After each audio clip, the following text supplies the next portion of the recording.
Haleluya, puji Tuhan. Salam revival, berubah, berkarya, menjadi berkat. Puji Tuhan, kita kembali bersama-sama di dalam Renungan 79. Bapak Ibu Saudara sekalian, mari sama-sama kita akan belajar tentang kebenaran firman Tuhan. Firman yang selalu memberkati kita, yang selalu menegur kita dengan bertujuan untuk mengajarkan kita, membuat kita hidup terus di dalam Tuhan, terus hidup di dalam kehendak Tuhan, di dalam firman-Nya Tuhan. Puji Tuhan, mari sama-sama Bapak Ibu Saudara sekalian, kita buka di dalam Amsal pasal yang ke-12 ayat yang ke-6. Di sana dikatakan, perkataan orang fasik menghadang darah, tetapi mulut orang jujur menyelamatkan orang. Kalau di dalam salinan lain firman Allah yang hidup dikatakan di sana, orang jahat memfitnah, orang benar membela. Puji Tuhan. Renungan pada saat ini saya memberi tema, memberi judul yang seharusnya diperkatakan. Ya, kita sebagai umat Tuhan kita melihat di sini, kita melihat perbandingan perkataan antara orang fasik dan orang jujur. Perkataan di sini merujuk kepada sebuah ekspresi, sesuatu yang dinyatakan, yang dikatakan oleh seseorang, yang disampaikan oleh seseorang, ya. Perkataan-perkataan yang dikatakan. Kita belajar dari ayat ini perbandingan antara perkataan orang fasik dan orang jujur. Yang pertama, kita melihat di dalam kutipan ayat dikatakan perkataan orang fasik menghadang darah. Dalam salinan firman Allah yang hidup, orang benar membela. Yang kedua, dalam kutipan Alkitab dikatakan mulut orang jujur menyelamatkan orang. Dalam salinan firman Allah yang hidup dikatakan orang benar membela. Ini puji Tuhan, kita melihat orang fasik atau orang jahat adalah orang yang tidak mau mengakui Tuhan. Mereka tidak mau mengakui keberadaan Tuhan. Mereka tahu keberadaan Tuhan, tetapi mereka tidak mau melakukan firman Tuhan. Mereka tidak mau melakukan kehendak Tuhan. Mereka hanya tahu tetapi tidak mau melakukannya.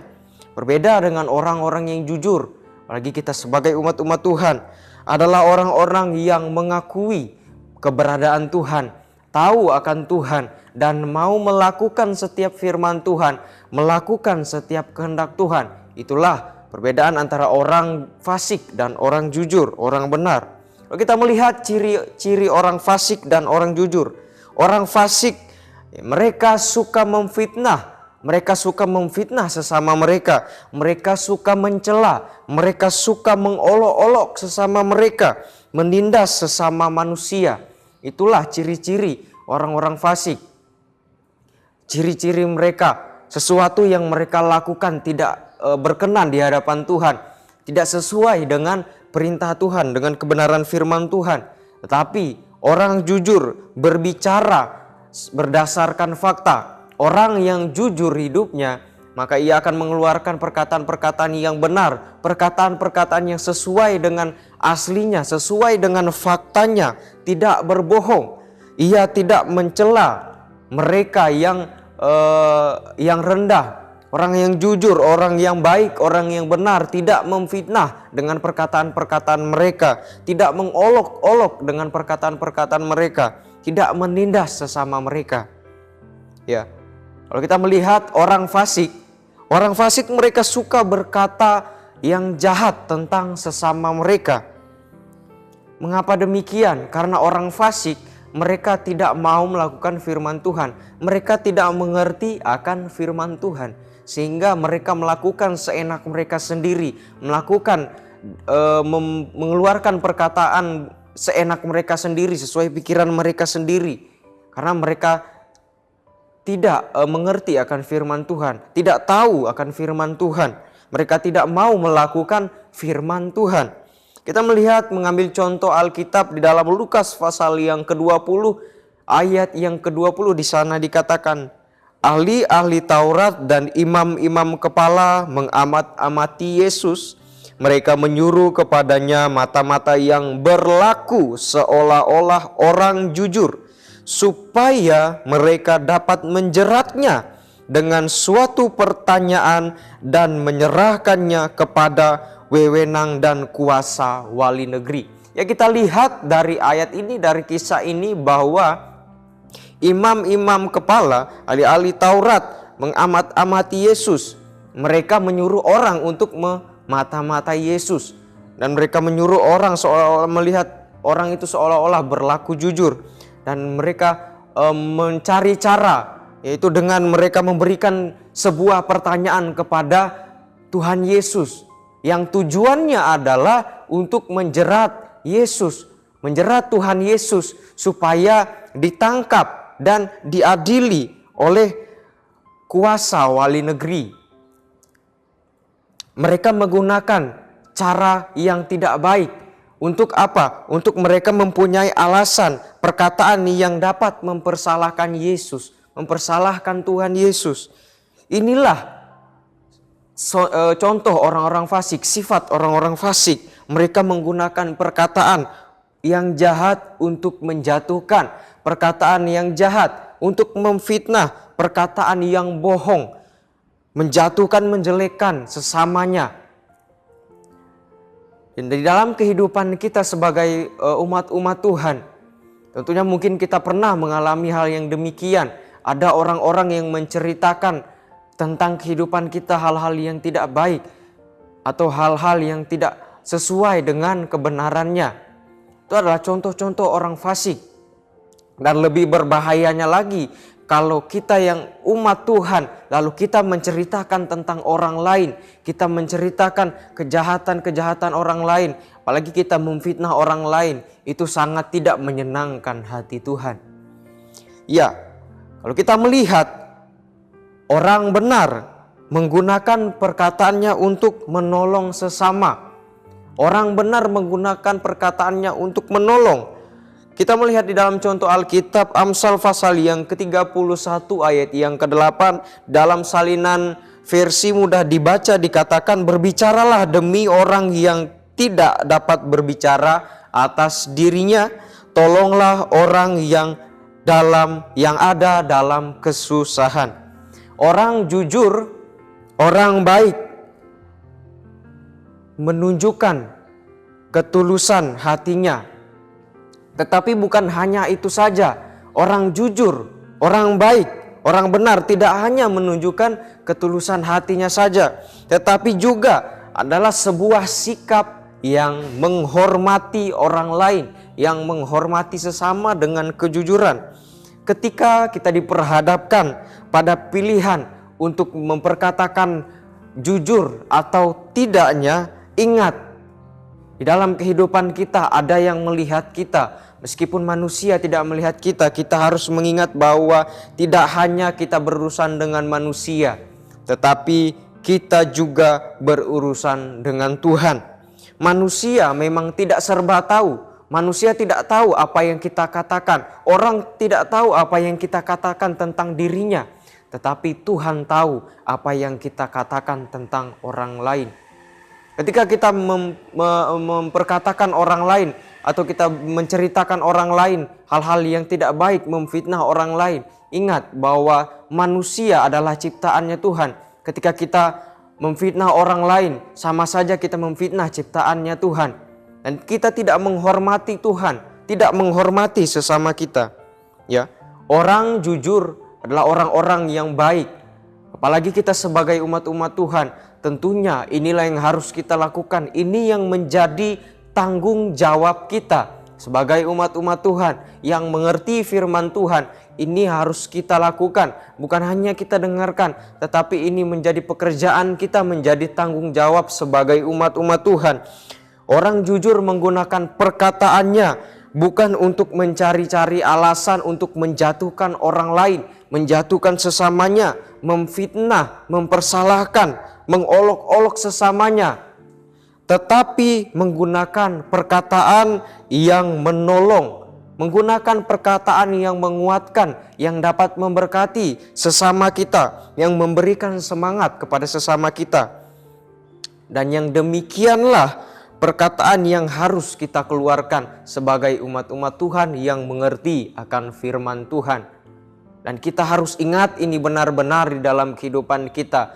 Yang harus kita lakukan, yang seharusnya diperkatakan oleh anak-anak Tuhan adalah perkataan-perkataan yang bisa membangun, perkataan-perkataan yang jujur, perkataan-perkataan yang dapat memberi semangat, yang dapat memberkati orang lain. Mengapa kita harus jujur? Mengapa kita harus mengatakan perkataan yang jujur? Karena sewaktu kita jujur, kita membangun kekuatan karakter kita yang memungkinkan kita untuk melakukan pelayanan yang besar kepada Tuhan, di hadapan Tuhan dan sesama kita. Kita bisa menjalani kehidupan kita yang damai karena kita jujur. Kita bisa dipercaya oleh orang lain karena orang tahu bahwa kita adalah orang yang jujur. Kita bisa dapat dipercaya, bahkan kita bisa dihormati oleh orang-orang yang melihat kita, yang tahu bahwa kita adalah orang yang jujur, hidup jujur sebagai umat-umat Tuhan. Dan ini merupakan suatu berkat yang Tuhan berikan kepada orang yang hidupnya jujur, memiliki kedamaian, memiliki rasa aman, dan dipercaya oleh banyak orang. Bahkan Tuhan pun percaya kepada kita dan bisa mempercayakan hal-hal yang besar kepada kita kalau kita hidupnya jujur. Jadi bagaimana kita melihat kehidupan kita dengan kehidupan kita sehari-hari, apa yang sudah kita perkatakan, apa yang sudah kita lakukan, apa yang sudah terjadi di dalam kehidupan kita, kita yang tahu. Dan kita harus sadari ketika mendengarkan firman Tuhan, kita harus mengubah itu.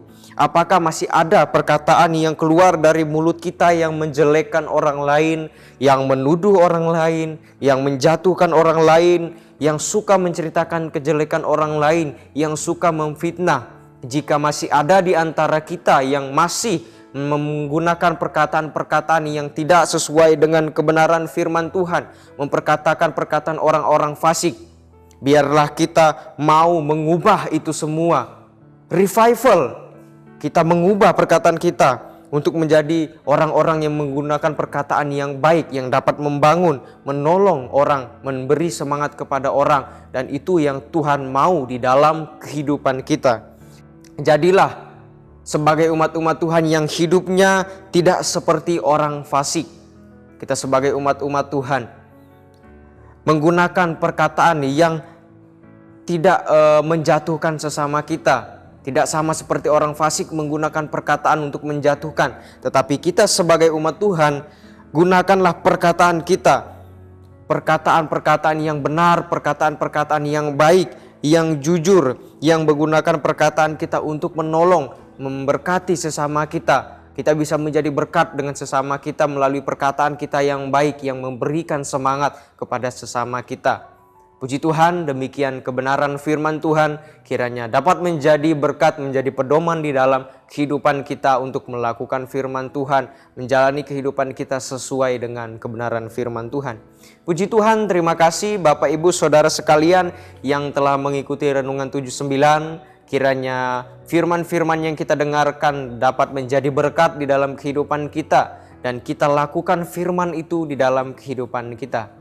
Dan bagi Bapak Ibu Saudara sekalian yang ingin didoakan untuk pokok-pokok doa tertentu atau menceritakan kesaksian baik mujizat, masalah keluarga, kesembuhan dan lain sebagainya, dapat disalurkan melalui chat WhatsApp di nomor 08 13 2742 0088. Puji Tuhan, kita akan berdoa untuk firman Tuhan. Biarlah firman Tuhan tetap terus tertanam di dalam kehidupan kita, di dalam hati kita, dan kita lakukan firman itu. Mari kita berdoa. Terima kasih Tuhan, banyak hal yang terjadi di dalam kehidupan kami Tuhan. Tuhan, kami mohon Tuhan, biarlah Tuhan berikan kami kuasa Roh Kudus-Mu Tuhan.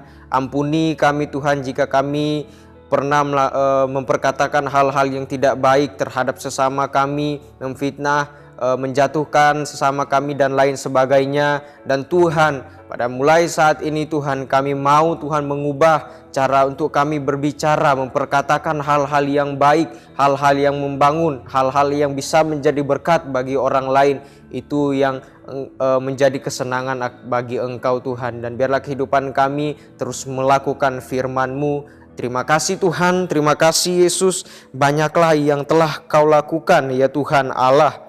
Perbuatan-Mu yang ajaib dan maksud-Mu untuk kami umat-umat Tuhan tidak ada yang dapat disejajarkan dengan Engkau.